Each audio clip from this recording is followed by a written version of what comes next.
Hey, what's going on, everybody? How you doing? Welcome to the Music Industry Makeover Podcast on your Thursday night. The crew is in the house. What's going on, fellas? Hey, Everybody, what's up? What's up? boy, look, Yes, look at here. yes, We we think are. it's a Friday night up in this job. I hear you, man. Hey, I tell you, man. Hey, Another look, Thursday night. There yes, you it go. is.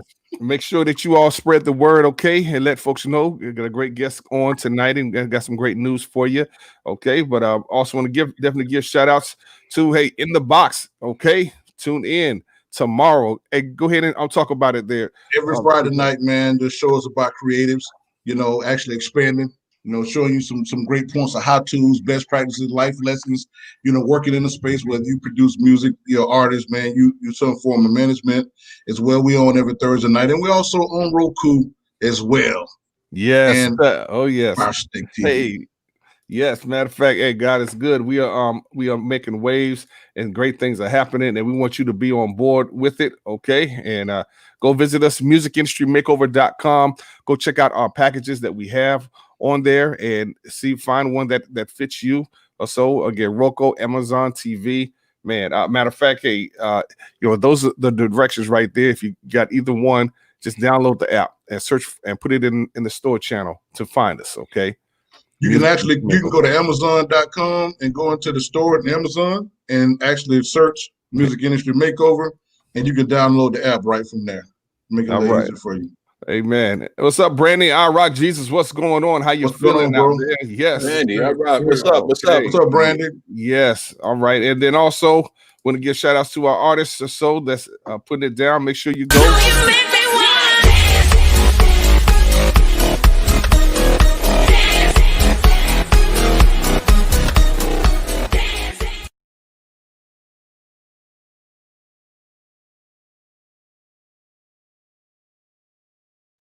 Yes, definitely. Latina, she's putting it down. Dance music, and also another one.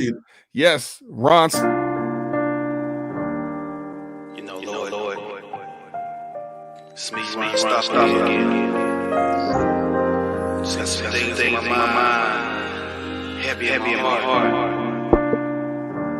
I just want to talk to you, Father. That's right. Ron, stop. Go streaming on all streaming platforms right there. I like that. Yes, nice. Man, it is awesome. Hey, D-Ray, how you feeling, man? Hey, man, I'm just glad to be here. I was absent last week, and we still wait. Is my mic on? My mic working? My audio good? Mic working. Yeah, right. Make sure you're not told her the bug. I know, right? I know, right? Man. Make sure my mic is working, but no, we're good, and a lot of stuff going on in the industry, and music industry makeover is making moves, man. I don't want to miss that train, so here I am. Oh, tell them about our newsletter. Yes, we have a monthly newsletter now that we're going to have updates and recaps of some news articles, some interviews, artist showcase. We're going to have a chart of independent music chart, DJ playlist, Rico's tips and production tips. It's going to be lit. So we're going to have that available every month. For more information, follow us at the Music Industry Makeover page on Facebook. Definitely. Okay. And again, we start out every month where we're going to go to once a week as we grow. And if you want to advertise in it, so feel free. Hey, that's one of our lowest packages. So we'll get that up there. So, but go visit musicindustrymakeover.com. Okay. Rico, tell us, man, about Just Life. Just Life, man, is a show that helps people, man, that are dealing with just struggles in life, all aspects of life. When you battle with depression, anxieties, life sometimes, man, don't work out. Like, you go play a game of cards and you keep reneging books, man. Things happen. But the show is it's funny, it's encouraging. I'm on there with Pastor Ricky. We talk about a lot of different things. We're on every Sunday, man, at 8 p.m. It's a great show. It is the show is for everybody, man. So you can come and check it out and you'll learn something, and we interact and we talk with you, man, and try to encourage it, because COVID, man, out here, man, and everybody depressed and people going through stuff, man. So sometimes, man, you need other people to pick you up, man. So that's what it's about. Yes, you do. Definitely. Okay. Well, hey, look, we're going to get to some industry news of what's going on out there that you need to be aware of. So let's go ahead on and take it away. And again, tell a friend, spread the word. Hey, we are on. Yes, sir. Go ahead. All right, let's talk about it. Let's talk about it. You know, we keep going back to this streaming platform, the streams for artists, because at this point, since live gigs are non-existent, you know, streams are a very important source of potential revenue right now. And so I wanted to talk about how a couple of years back there was a ruling that stated that major streamers like Spotify, Apple Music, they were ordered. They had a judgment that the royalty rate was going to go up by 44%. Wow. For content creators. Wow. And when I tell you that Spotify in particular, they have been spending millions and millions of dollars to block this judgment, which is crazy to me. It's key. It's crazy to me, but you have to pay attention.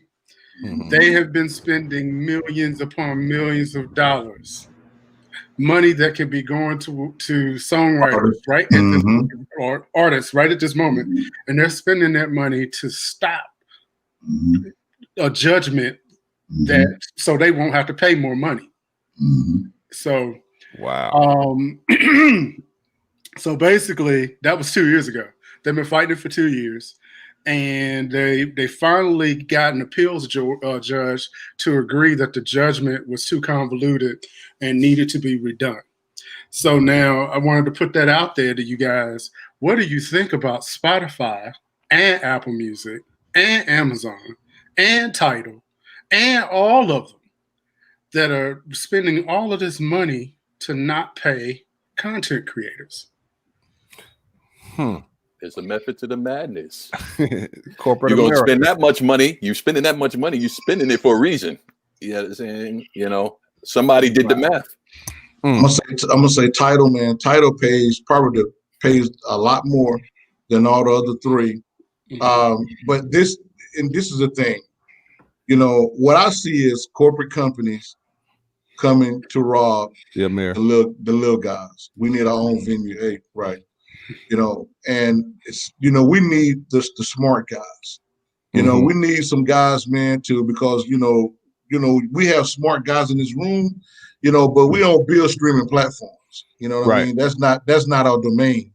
We need some of you guys to come together.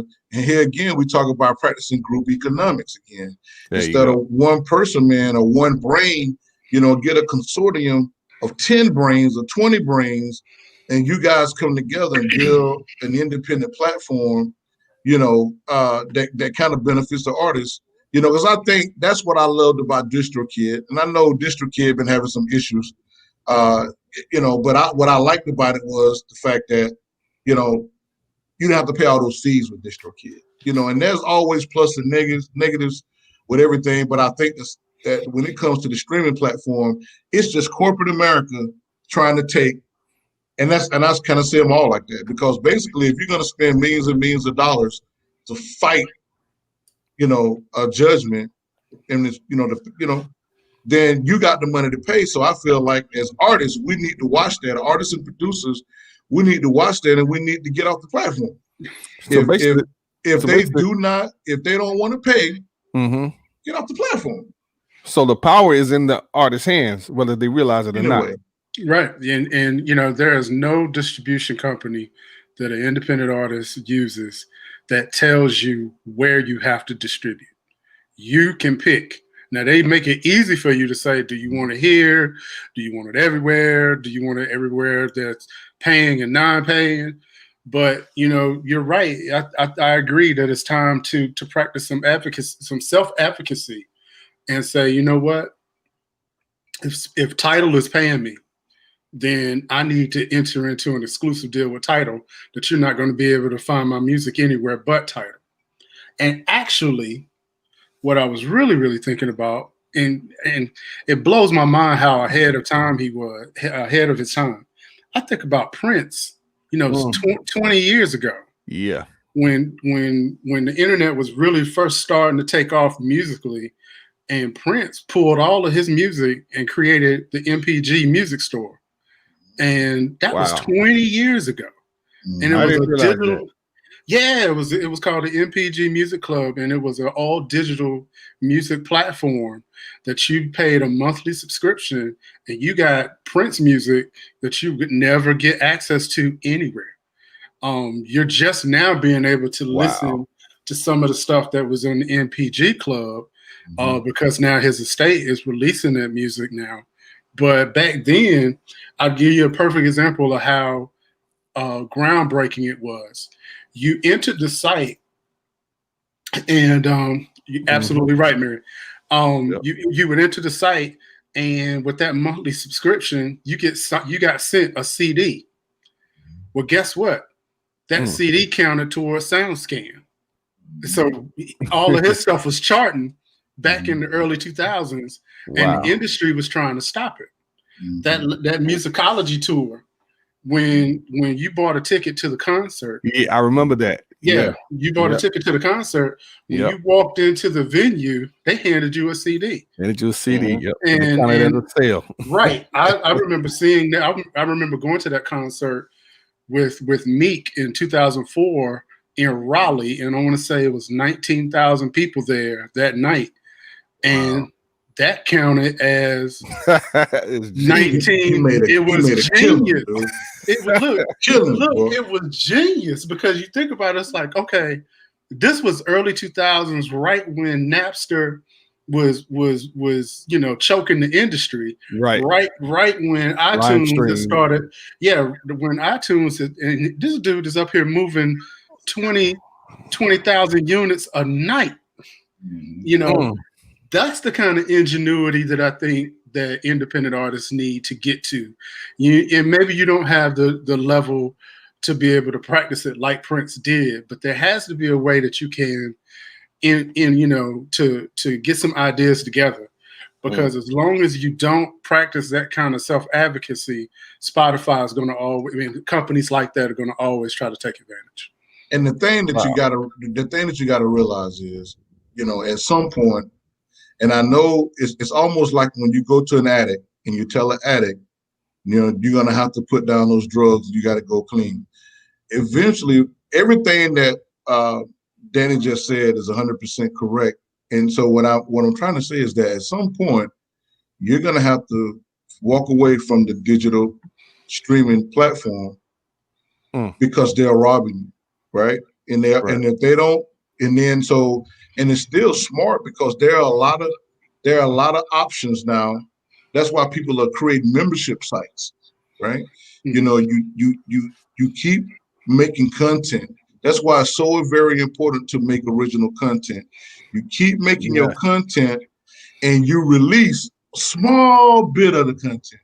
You don't release all of it because you want to have a big archive of content that nobody's heard, right? That's not released anywhere, And when you get ready to release your music, you release it to your membership site, and they pay a subscription. Because you remember what I said to you, you only need 1,000 people to spend $100 a year with you. You will make $102,000 a year.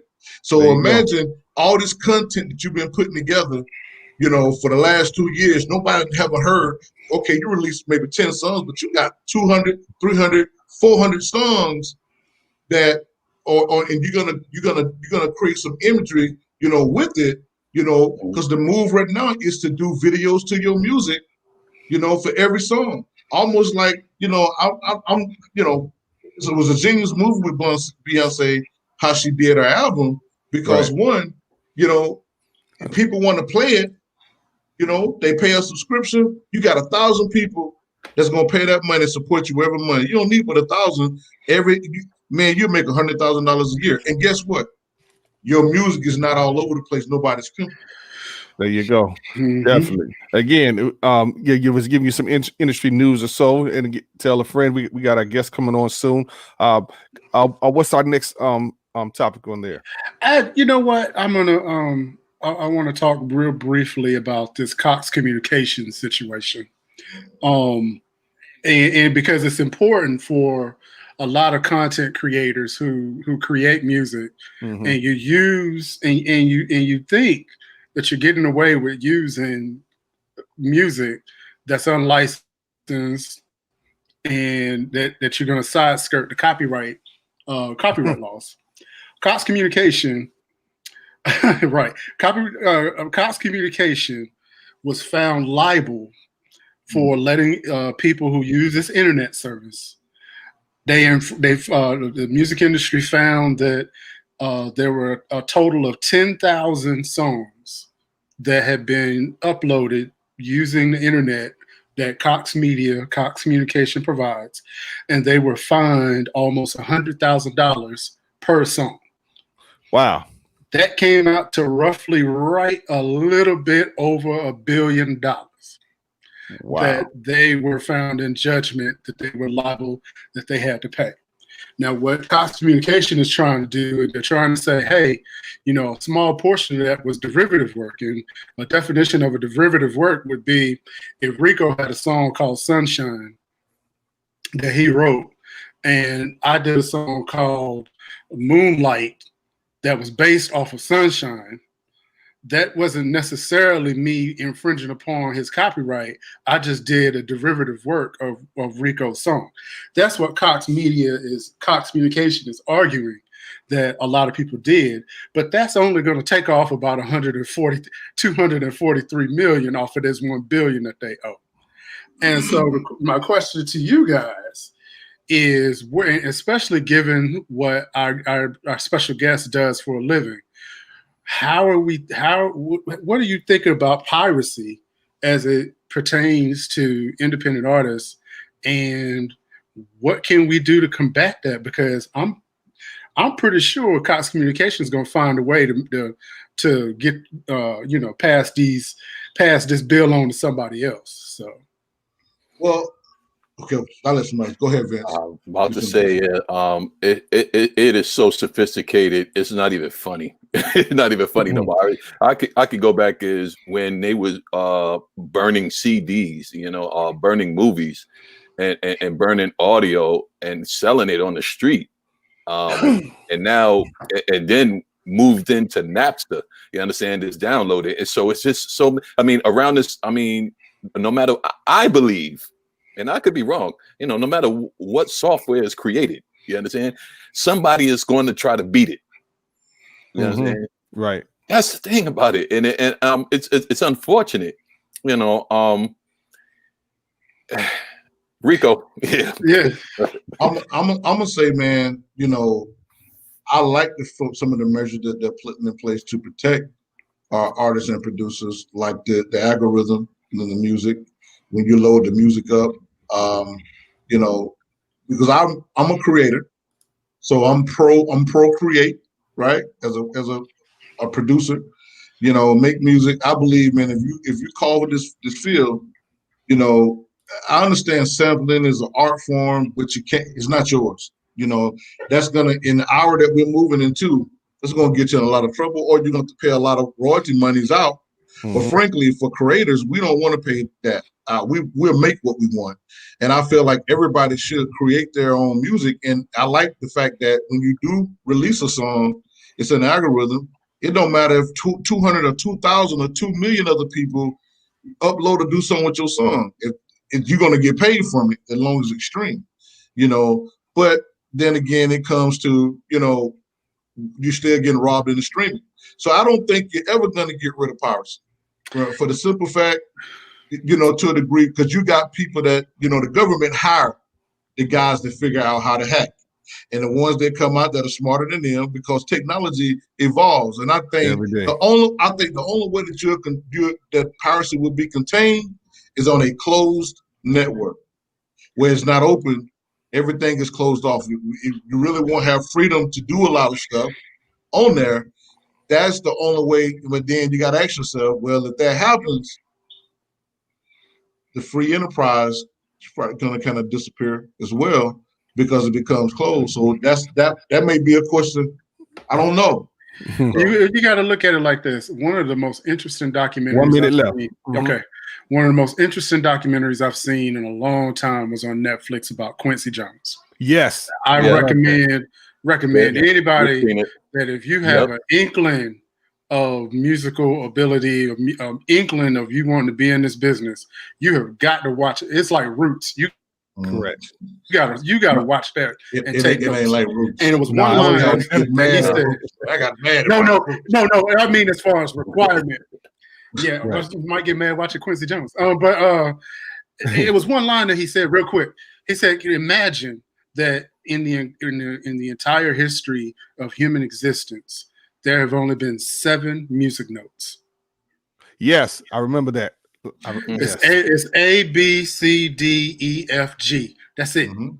That's for it. the entire. So you Mhm. know you got to think about the creativity of human beings to put those notes in a way that people are wanting to buy and to want to invest. And sampling kind of does help in that way. But you know, people really got to go back to being creative. And because otherwise you're gonna run into that a lot, that you're gonna start getting sued, and Mhm. you know, There you go. and it might be innocent, but then again, we've proven a long time, ignorance don't pay in the music industry. That's it.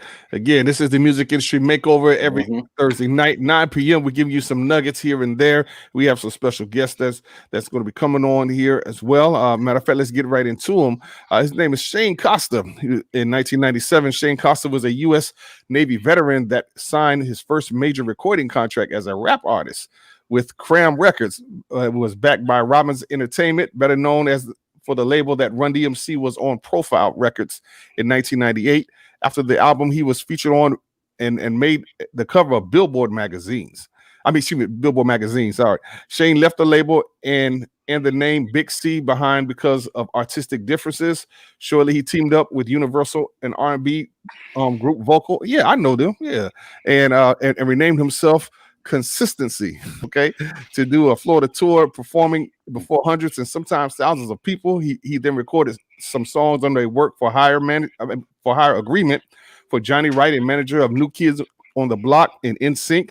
In 1999, C joined Orlando and Central Florida's most notorious underground rap group, the Clientele Family, performing all over Florida. That was after me. And recorded the underground classic "No More Mr. Nice Guy," which was received well in Europe, England, and Germany. All right. 2001, he served 10 years of service in the U.S. Navy. Thank you for your service. All right. Shane Costa, aka Consistency, was called back to active duty for 9/11. He finished his degree in film video production and took on those talents to Iceland, where he was assigned the assistant watch commander of the anti-terrorism force protection unit there. In 2003, he was transferred back to the reserve unit in Florida, and immediately working in the film industry that he received his degree. He learned from some of from the music industry's best directors, with Gil Green, Antoine Smith, Edwin D. Sena. Once Shane gained his knowledge behind the camera, decided to combine that with performing experience in the music industry in front of the camera, he knew he wanted to act. So, as always, taking full advantage of the situation, Shane started appearing in the music videos he was directing for local artists, getting all the practice that he could. He furthered that experience by doing extra work for movies until he got a featured extra role in Ace Ventura 3. He then got a principal role playing Tito Guerrero in the indie movie VS Tsunami War. Shane has a supporting role in the indie movie from Starblaze Entertainment called Mixtape, and just landed a speaking role for HBO show Ballers. Oh yeah, I'm familiar with them. Produced by Mark Wahlberg and Dwayne "The Rock" Johnson. So without further ado, let's welcome to Music Industry Makeover actor Shane Costa. Hey, Shane, how you doing? Oh, And gotta take the mic off. Button. Yeah.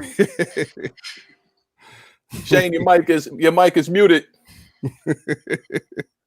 Oh yeah, I'm gonna have fun with this for sure. Again, this is the Music Industry Makeover, y'all. We'll thank y'all so much for tuning in. There you go, buddy. Hey Shane, can you hear us? Hello, Shane. Okay. You probably think you're too far away from your mic, man. Yeah, I think you're too far away from your mic.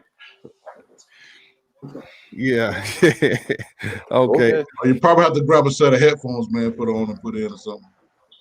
Yes, definitely. Again, this music industry makeover. Thank y'all again. Make sure y'all visit the website musicindustrymakeover.com so that we could again serve you whatever your needs are. And yeah, You laughing too, brother. it is what it is. I didn't say a word. I didn't say nothing. Yeah, Boy, but it's a great show, man. It's a great show, y'all. Shout out, in. shout outs to all our viewers there in what Argentina, New Zealand. Oh wow, that's what's up. You know what I'm saying? Is that better? Shout out to the Is that better? Perfect. Yes, sir. Yes, sir. Perfect. Yes. You know, I bought yes, this really high-tech computer for video production, and the microphone is garbage. So I got an external mic, man. I'm sorry about that. I apologize. I appreciate everybody. Thank you for the invite. No And, problem. Man. Nice to meet you, brother. Nice to meet you. Welcome. Man, same here. Ron, man, you got to go on tour when I enter the room. That introduction is something else, man. Hey, man, I need to take you with me just you know, man, you went way back. Couple of things is and I appreciate everything is man, I'm 26 years in the Navy. 26 total, right? years. Man, Okay. Yeah, thank you for your service. Thank you. Salute. Good job, man. And I appreciate that. I appreciate that. Ballers was actually the inaugural season that they shot in Miami, and that was my first. Actually, when I wrote that bio that you read, because I didn't know the business at the time, I put principal. That was actually a co-star role. That was actually my first thing. I kind of went in full speed, and now industry standard, I'm slowing down a little bit, but I got some good people behind me, man, and I appreciate all the support. Thank you all so much. Hey, no problem. Hey, man, I want to ask you. I saw the group vocal on there. One of my classmates was singing in there. Reb. Okay, that was a little bit before he was before me. I was actually I was doing hype for. I was actually doing hype for them. I just I came off my record deal because I didn't know the business, to be honest.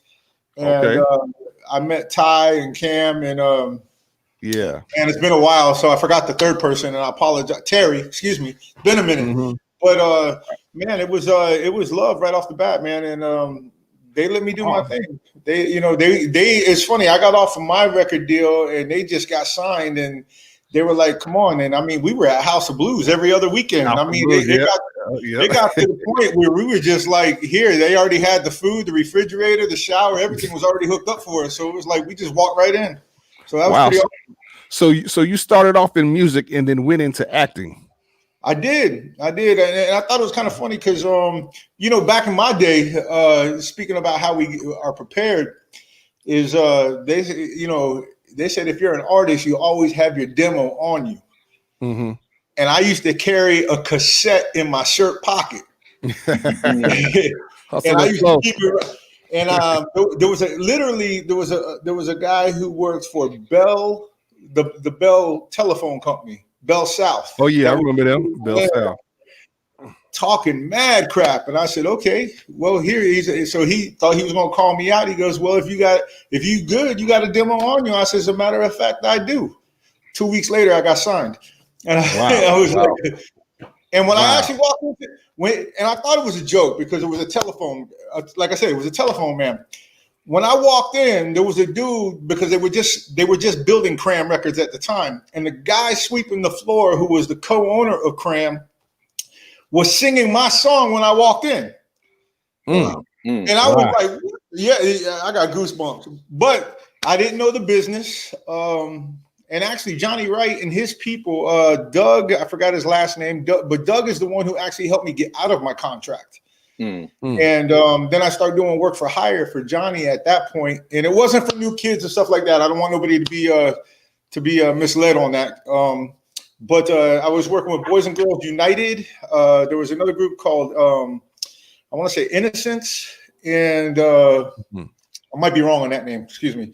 But Take Five and a couple of other groups. And I did some work for hire. And then when, just those groups didn't flourish. They did good. They were on tour and stuff like that. But, things happen. And as my brother Vince, who actually brought me to God, will tell you that, God's got a road for you that you don't know about. So it just, I kind of just followed where I needed to be. And this has been a blessing. Wow, that's awesome. Awesome. That's awesome, man. Yeah. Hey, I again, appreciate if y'all got any questions that you all like to ask Shane, feel free. Again, Shane, I know that Ron didn't mention, and it wasn't on the bio that you was working with Anthony Anderson in Blackish. You know, you had yeah, that was my second co-star. That man, it was hilarious. Yeah, I mean, it was hilarious, and I mean, honest. I mean, when you get into your roles as an actor, you know, one thing is musician, but being an actor, when you get into those roles, I mean, does it take weeks, months, or do you jump into a role, or just like where's your mind at? It's a lot easier for me now that I'm actually studying. For Ballers and Blackish, I had no experience. I was really blessed. I mean, I had my first two big roles were co-star roles, and I had no acting experience, so I really didn't know what to do. And it's funny that you say this because if there's any actors watching this, here's something very important, because I studied with Amy Linden too, and she has a saying: if you're hired to be a tree, be a freaking tree. Don't try to be the whole forest. You know. Right. So with that being said, all I do in Blackish is I call Anthony Anderson Marshawn Lynch. Now during this time, I'm going crazy because I'm like, man, they got to be, they want something more, and I don't know what to do, to be honest with you. So all I'm saying is Marshawn Lynch, and I'm praying to God that they don't want nothing else, because I don't know how to do nothing else. And, I said Marshawn Lynch, and I'm feeling like crap, to be honest with you, because that's all I know how to do. I don't know how to ad-lib nothing yet. I don't know how to, you know, I'm just doing what they're telling me to do. So we get done, and Anton Cropper, who was the director, he's like, man, thank you so much. And I thought he was messing with me. I was like, okay, yeah. And he was like, no, you don't understand. He goes, I hire people to say Marshawn Lynch, and they're like Marshawn Lynch, and they're over here and they're over there. They want to do this and they want outside. He goes, no. Wow. He goes, I love the fact you did what I told you to do. Now here's the key. I didn't have the heart to tell him that I didn't know how to do anything else, because that was the true story. And to me, that was God looking out for me, saying, look, dude, you don't need to do nothing else. That's the honesty of it. But now, I think if I would have took that role now, I probably, knowing everything that I know now, I probably would have messed it up, because I probably would have added everything that I shouldn't have added, which is, you know, I tell people that that are new, man, just do what you're told to do. You know, that's, I can't even explain that, because you get hired for the simplest thing, but you want to put so much other, and I think people in life just do that. They got the simplest thing and they want to add so much other to it, and they didn't need to. Correct. Definitely. From a marketing and promotion standpoint, or so, you know, with the projects that you were in, what was that like? You know, did you get a chance to see, for as the executive producers, you know, like where they were marketing and the budgets that they had put into marketing the projects and the films that you were a part of? Not in the beginning. I mean, I knew HBO had money. There was no doubt with that. You know, when Ballers came out and stuff. The thing with Ballers is I came on when nobody knew what Ballers was. So when I was first, you know, you know, the industry is different between music and between acting. And I have a top-notch manager. She's a Heller Award winner for actors and stuff, and manages some really big names. And she actually told me to calm down, because it's not the music industry. So you got to be very specific to make sure that you're not overhyping, because when you're talking casting directors and producers and all that other stuff, and you're talking about A-list people that you're working with. When I stepped on Blackish, they weren't just A-listers. Everybody on that set, except for the kids, were legends. You know, Lawrence Fishburne, Anthony Anderson been going since Nickelodeon, Tracy Ellis. And Tracy Ellis actually got on me because I was so intimidated. I said, hello, I'm Shane. I didn't want to say I'm man number one, because it just didn't make sense around all of that. And she goes, well, who the hell are you? And I'm like, oh, like I already messed up and I ain't even started yet, you know? And she was just like, nah, man, own that. Like, dude, like, you know how many people have waited all their life to say Marshawn Lynch? Because that's all I say. But people have been going their whole life trying to get that one sentence in a, you know, and at that time, that was a major, I mean, what, they're 6-time Emmy winners now? Global Choice Awards, People Choice Awards. I mean, they're all over the place. And Kenya just got he just got a new show now. And, you know, and Kenya, so, you know, when I met him, I thought he was just some hip hop dude. I didn't know who he was. And that's something that people don't want to do. You don't want to get on the set and not know who you're talking to. You know, so I learned a lot of lessons really, really quick. Wow. So I know I'm talking 100 miles an hour. I want to make sure I'm answering everything. So stop me if you need to. Man. Yeah, go ahead. So actually, man, I'm like Ballers, man. I love Ballers. Like one of my favorite shows, especially, you know, being a football fanatic, you know, being that I'm gonna whoop the guy's tail over to your right on Madden when we get chance off this, you know, but don't, Mr. Costa, don't buy into that. Don't even start. Don't buy into that. Don't buy. You recognize hype when you see it, sir. We music industry guys. Hey, did you say don't overhype yourself, right? That's right. You recognize overhype when you hear it. Yeah. So how did, what I'm interested in, how did your role in Ballers come about? Like how leading up to that, did you know, were you hanging out somewhere? Did you audition for an audition? You know, how did it come about?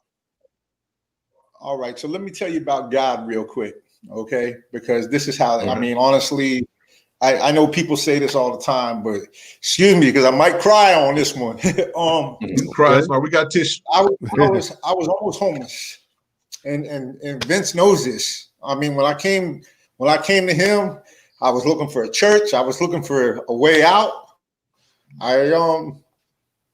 Excuse me, and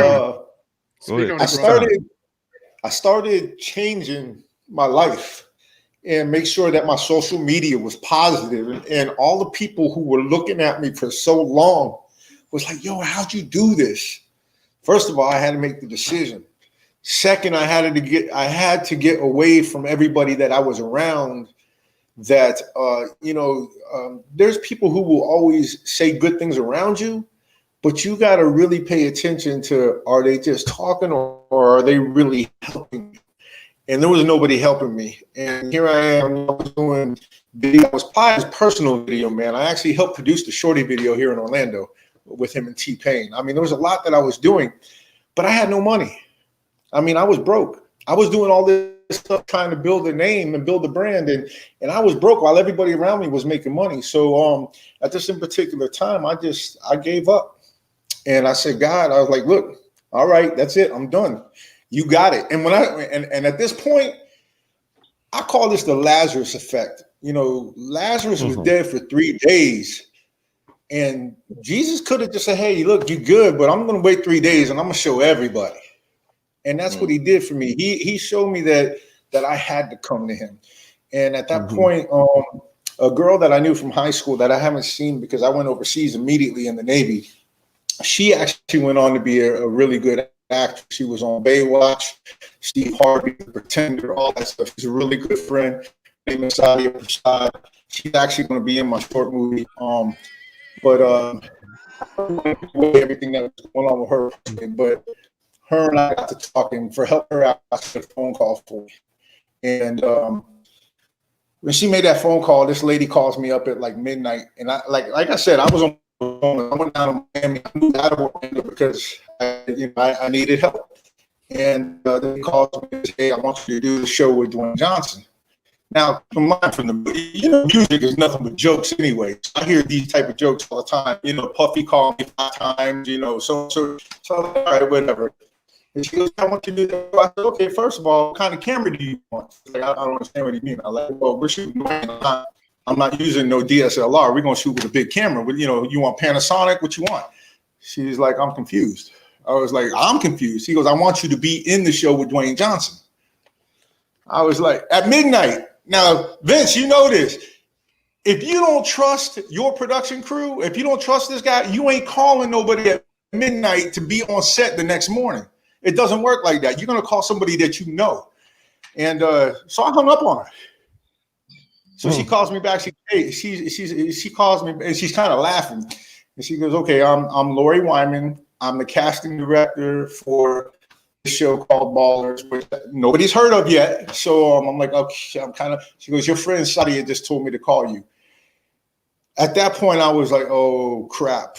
Like I almost really, and then I'm trying to talk myself out of the gig. Like I'm only 5'10", he's 6'4", you know, like, and I'm talking to her, and I'm like, and I'm talking to her, and I'm like, "What are you doing? Stop talking! Stop! Like, shut up!" She's giving you, you know, and I was like, "Look, I've been out of work for 3 years. I just got a job. I was actually doing some camera work at the same time for Miss Universe down at Doral."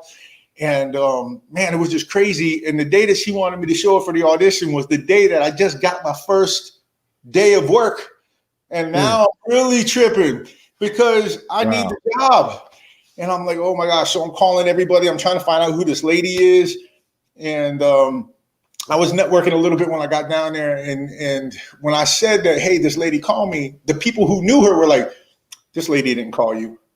I said, "Well, how did I get the name? I didn't just pull that out of my, I don't know who this is." They were like, "Well, why the heck are you on the phone with me?" I'm like, "Uh-oh, hold on." So I go look her up. She's the original casting director for Miami Vice. Oh wow. Like, you know, she just did the Versace. She just did the Versace movie that just came out. She did. I mean, she's 30-something years in the business. She's absolutely amazing. I love her to death, to be honest with you. We've kept a good relationship. I talked to her all. Matter of fact, I was on her Zoom class this afternoon. You know, so that really, to be honest with you, like I said, no acting, no nothing, and that came from, you know, hey, look, to open my eyes to God, get my heart right, get my mind right. I was helping somebody else out, and in return, somebody helped me out. And that's the key right there. You know what I'm saying? The relationship, man. Yeah. The relationship. You know, this was and it was weird because I just said that, hey, you know, I mean, I want to. The other thing too is there's a couple of different things. I was also a cameraman for the Miami Dolphins when I went down there. Yeah, Miami Dolphins, baby. That's what's up. Fooey. Yeah, right. Hey, man, I wish we could hear that. Cancel the show. All you guys over there, just mute microphones, okay? Because that ain't your time right now. Okay. Hey, I couldn't hear because you know it sounded a little bit fuzzy. So hey. No, you know what? It actually, now I'm going music mode. It sounded like when I walked up on set and they were my biggest fans when they were ooh. That's what it sounded like to me. I only think positives anyway. Man. But like honestly, man, I've learned even now, I'm learning so much about prayers. Like I progress with my prayers on how I pray personally in my relationship with God, and things open up. You know, Vince, you see my car. Like I just got a Mercedes, and it's branded, but it's a Mercedes, and it just it was just dawning on me, man. Like, look, you know, you could pray for everything. Just watch how your mind and your heart are. That's and man, within a few weeks, I mean, I had, you know, like I got it, and not only that, and I say this because not only did I get the Mercedes, but it's actually saving money compared to the Toyota that I had. So it actually put me in a better position. And I say this about everything because as I was homeless and I had, or not homeless, excuse me, close to being homeless and having no money, you know, God showed me that it's not about the money, it's about the situation. You know, you could actually have a mansion and you could have the car and the wife and all that other great stuff. And he'll just bring it to you. And the money's not actually, the actual physical money is not the issue. So don't get me wrong, I still want the money, but I just, you know, it's my life has been amazing ever since. You know, I can't even. Hey, again, guys, I want to thank you all so much for tuning in to Music Industry Makeover. If you got any questions, you want to definitely ask actor Shane Costa, who's played on numerous different programs, such as like Ballers, for those who are Blackish. man, Emmy Award-winning shows, Silent Partners with Nick Valingaga. Villanova. Okay. Excuse me. Yeah, that's actually that I got word. I wasn't on the first part. I'm waiting to hear if I actually get the second part. Be on it. I know I'm in it. And that's another thing. I developed. I didn't listen in person, but through the show, I've developed a really good relationship with who was on Tyler Perry, and that's come out and everybody else. But Side Partners, man, is really amazing. True story about the life of Eddie, who was a Gambino captain. Miami, and you learn some really in history that you discuss in the movie. Hey, hold up, guys. Hey, can y'all hear him very clear? Can y'all hear him? Okay, now. Yeah, it froze. Yeah, okay, yeah. It was kind of hard for me to hear him, everything. So, but yeah, again, Shane Costa. Hopefully, we'll definitely get him back or so. But thank you all so much for joining us tonight. Hey, Music Industry Makeover. Make sure you go visit the website, musicindustrymakeover.com. And also, hey, if you want to get a hat, say, hey, I think we want to thank Henry Harris who purchased a hat from us. So feel free. Vince, I'm telling him how to get a hat, man. Go to www.musicindustrymakeover.com and put in your order. Take a look at some of the packages that Music Industry Over has to offer. Send an email, purchase a hat. It's only $20. Only $20. All right, includes shipping and handling. All right. Hey, Shane, are you straight? Okay, he's froze up again there. So, hey, hello. Okay, but yes, again, musicindustrymakeover.com. Go visit us, all right? And we'll thank God for everything he's doing. And also we're on Roku and Amazon. So feel free to go ahead on and subscribe to our channels. And we'd love to reach out to you as well. And if you are interested, even taking your music to the next level, hey, we got packages for that. Definitely. All right. And our newsletter, our monthly newsletter, okay, produced by Mr. D. Ray himself, man, doing a phenomenal job. Yes, sir. For that, man. Hey, Shane, can you hear us? Okay, yeah, he's still having. Okay, all right. All right, but yes, definitely. Again, musicindustrymakeover.com.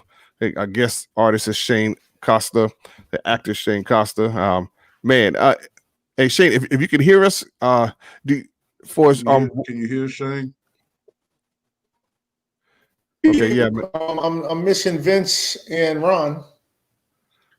I don't know what's going on. Yeah, I'm not sure either. But I see you, Shane.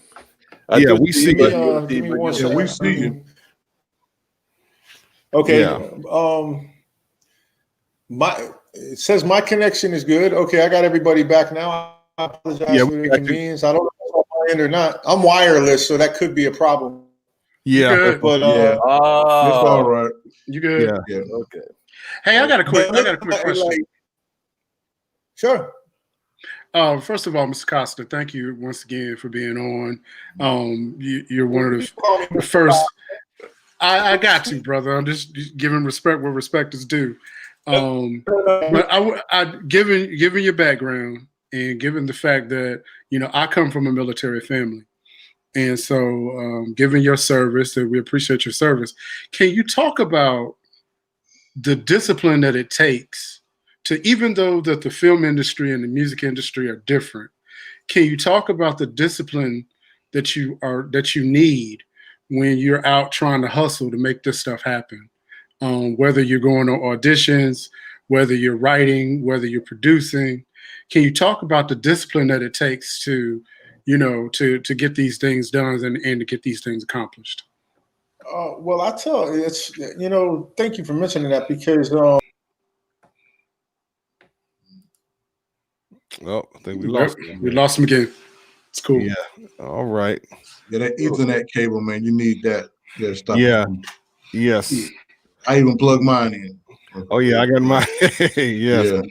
Yeah. Hey, we got a great software here that God has blessed us with, Yeah. and Oh yeah, man. hey, hey, going to higher heights. You know what I'm saying? So it's all about presenting what you have and believing what you're doing. All right. Okay. Yeah. No. Yeah. His wireless is acting up again. Don't forget to join In the Box tomorrow night. All right.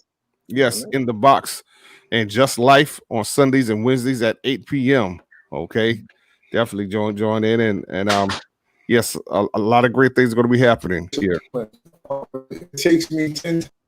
Okay, yeah, he's still having some issues there. And again, don't forget to visit musicindustrymakeover.com, musicindustrymakeover.com. Make sure you all be safe out there as well, too. You know what I'm saying? And because this COVID is going around, and just again, just be safe, be smart out there. Okay, be safe and smart.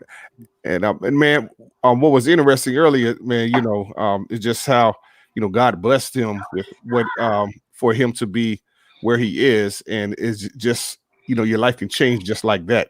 You know what I'm saying? You never know.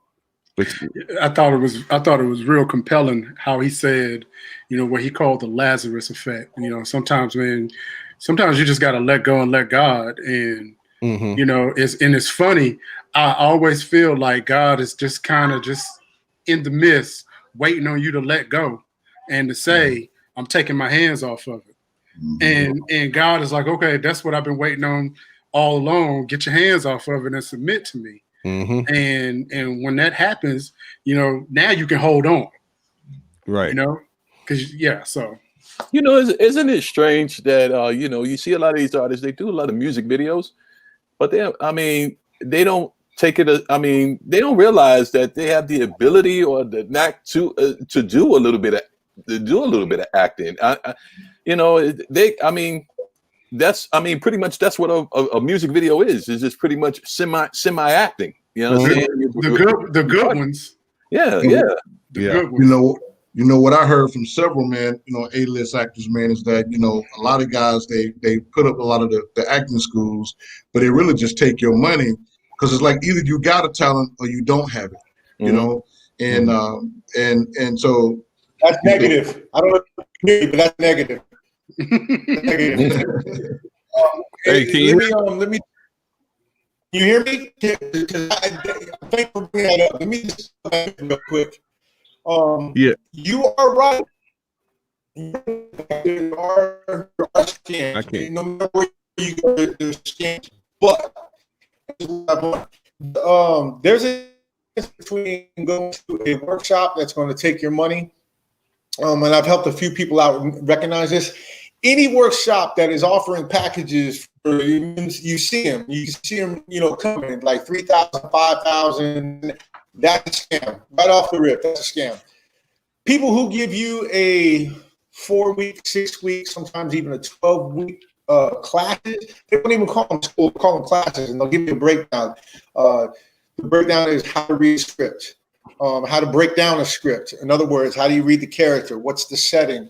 Why are you here? Like, what's your purpose as the character? Like, people who know how to break that down. What's the Meisner technique, the Chubbuck technique?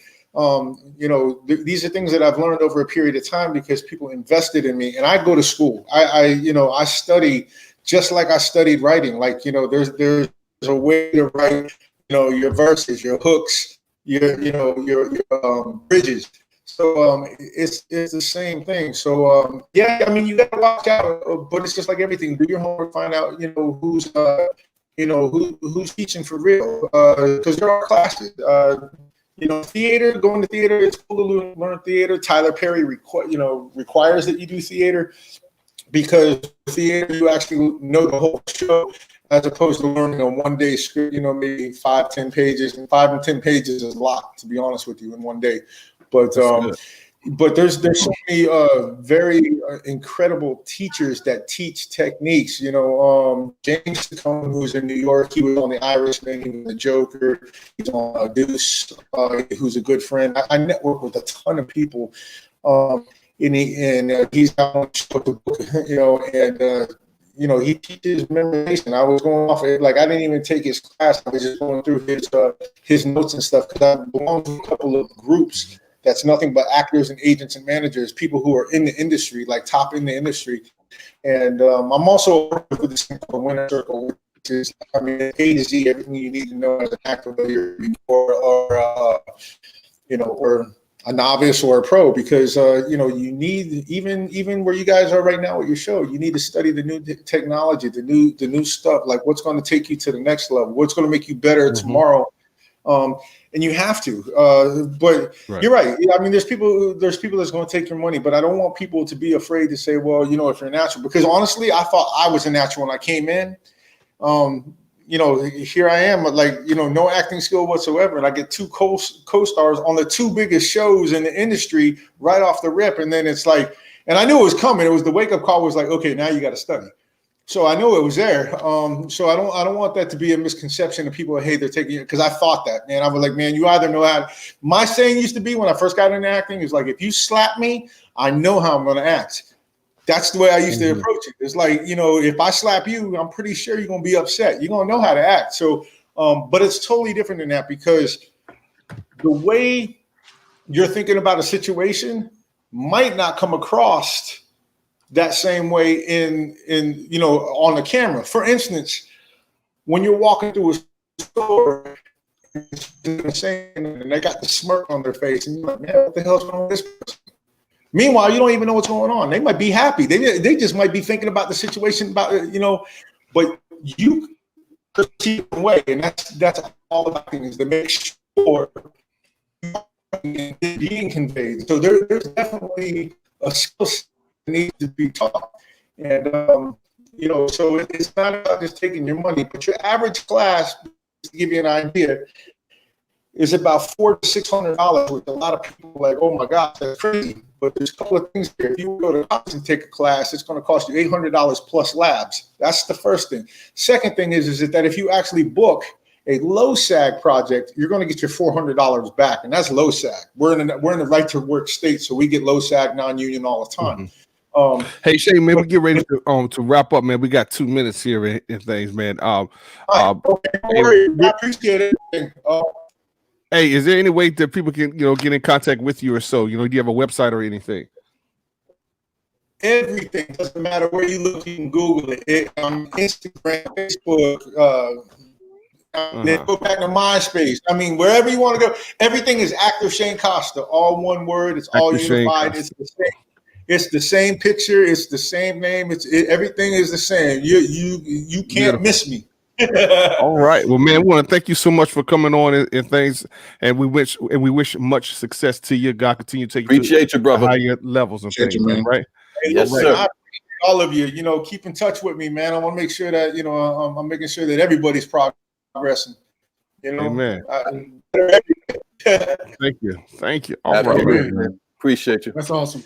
All right. Well, hey, look, all things unfortunately must come to an end, but God's love never ends. Remember, you matter in the kingdom of God, so don't compare yourself or your ministry to anyone else out there. Just do what God's called you to do, and you'll be just fine. Tune in to the Music Industry Makeover every Thursday night right here at 9:00 p.m. Eastern Standard Time. Don't forget, In the Box tomorrow. All right. Hey, check this out. Okay, we're going to have a special guest on there as well. And everyone else, hey, God bless you. We'll see you. Peace.